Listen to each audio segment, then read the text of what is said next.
जय गुरुदेव, जय महाकाल। आज आपको मैं एक हनुमान जी का और एक विधान बता रहा हूँ।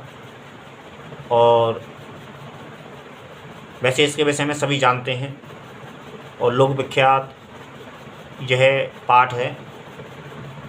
और यह आपकी किसी भी आप दुविधा में हो, किसी भी आप समस्या में हो, जो आपको ऐसा लगता हो कि आसानी से ये समस्या सुलझेगी नहीं और एक बड़ी विकराल समस्या है और बड़ी विकराल परिस्थिति है, तो ऐसा देखा गया बहुत से लोगों के साथ में।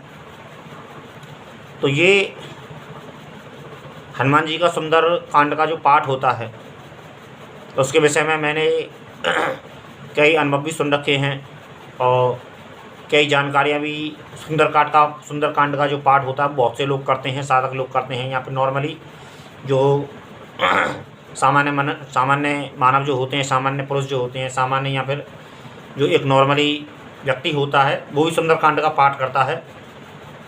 और सुंदरकांड के पाठ के विषय में एक अच्छा रिजल्ट देखने में आता है। सुंदरकांड का पाठ जो है, ऐसा मैंने एक बार एक वीडियो देख रहा था, तो स्वामी रामभद्राचार्य जी बता रहे थे उस पाठ की महिमा कि आपके जीवन में कोई भी ऐसी समस्या हो, बड़ी से बड़ी कोई समस्या हो, तो सुंदरकांड का जो पाठ है उसको यदि आप श्रद्धापूर्वक, भक्तिपूर्वक, प्रेमपूर्वक करेंगे तो 49 दिन में आपकी बड़ी से बड़ी समस्या आपके घर से किनारा कर जाएगी।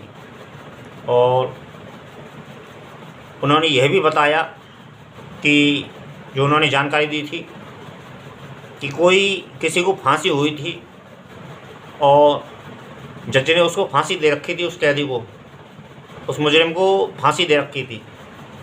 तो उसने वो 49 दिन पाठ किया और जब 49 दिन के बाद में उसकी पेशी जब हुई, जब उसका समय आ गया, तो जब उसका एक और जब तारीख वगैरह जब पड़ती है, आमतौर पे कचहरी वगैरह में, कोर्ट कचहरी वगैरह में जब तारीख आती है, तो तारीख पे केस वगैरह जो चलता है या फिर जो वकीलों के बीच में बहस जिरहबहस होती है, तो उसके बीच में यह आया, तो वो फैसला वो सुना गया, वो फैसला, और उसके विषय में निर्णय यह लिया गया कि उस फांसी को रद्द कर दिया गया।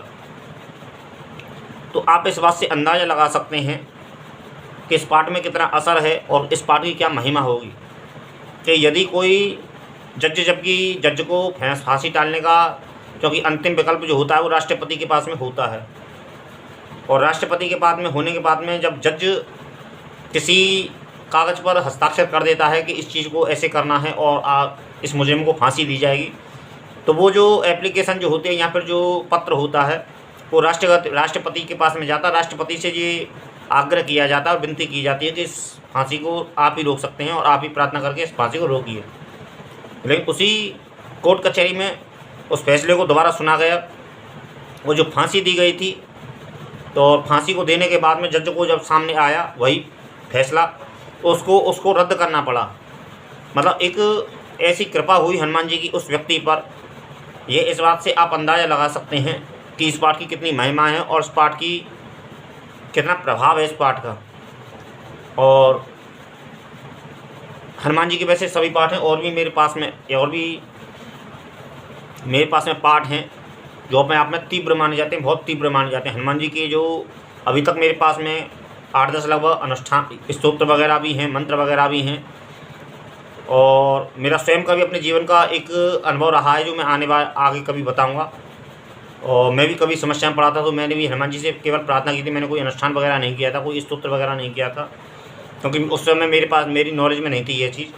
तो मैंने एक बार केवल हनुमान जी से प्रार्थना की थी, तो उन्होंने ही मुझे उस समस्या से उबारा था। और समस्या से क्या उबारा था, ऐसा उबारा था कि मन मस्त हो गया, दिल गार्डन हो गया। जैसे आमतौर पर एक बोलचा की भाषा में कहें कि मतलब मन प्रसन्न हो गया। ऐसी उस समस्या का निराकरण, एक ऐसी समस्या का समाधान किया कि मतलब जिसका जवाब नहीं। मैं आगे कभी आने वाले वीडियो में कभी बताऊंगा उस चीज़ को। तो हनुमान जी का सभी पाठ और अनुष्ठान अच्छे होते हैं। केवल एक साधक को सच्चे भक्ति योग से, वैसे तो सभी पाठ श्रद्धापूर्वक और भक्ति योग से होते हैं, श्रद्धापूर्वक और प्रेमपूर्वक होते हैं, और सभी का फल हमें मिलता है। लेकिन कुछ लोगों की तो खैर मैं कह नहीं सकता कोई, क्योंकि कुछ लोगों को कभी कभी बहुत सी चीज़ों में रिजल्ट मिलता ही नहीं है।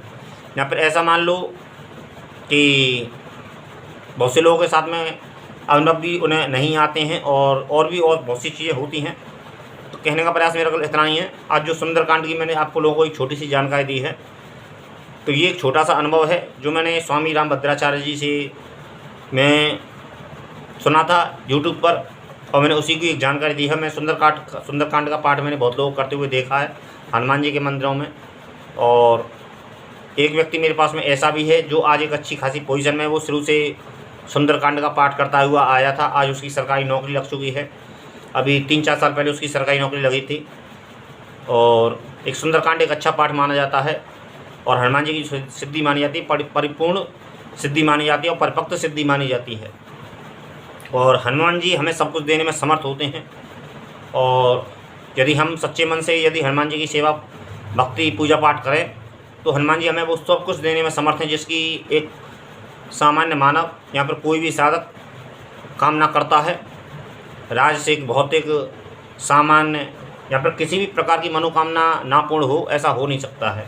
तो एक छोटी सी सुंदरकांड की एक जानकारी है। जय गुरुदेव, जय महाकाल।